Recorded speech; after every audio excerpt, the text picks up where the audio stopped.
An injury or illness is recordable when it meets all three of the following criteria. 1. It must be work-related.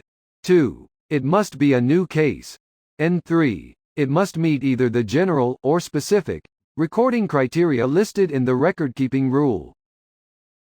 An injury or illness is work-related if an event or exposure in the work environment either caused or contributed to the resulting condition or significantly aggravated a pre-existing injury or illness.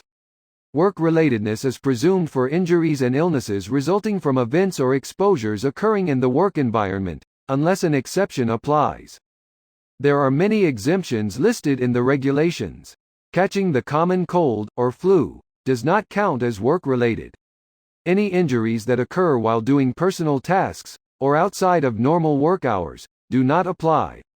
Motor vehicle accidents while commuting or parking in the parking lot do not count. A supervisor will consult this list to determine work-relatedness. A case is new if the employee has not previously experienced a recorded injury or illness of the same type that affects the same part of the body, or the employee previously experienced a recorded injury or illness of the same type, but had recovered completely.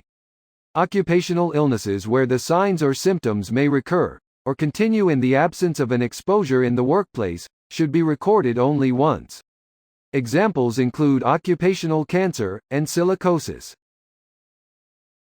An injury or illness is recordable if it results in any of the following: death, days away from work, restricted work or transfer to another job, medical treatment beyond first aid, loss of consciousness, occupational hearing loss, cuts or needlesticks from potentially contaminated sharps, medical removal necessitated by a surveillance program, such as lead exposure, contraction of tuberculosis at work.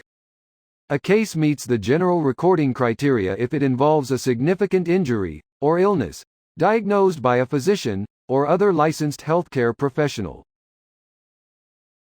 In summary, an injury or illness is recordable if it is a new case, work-related, and meets the recording criteria.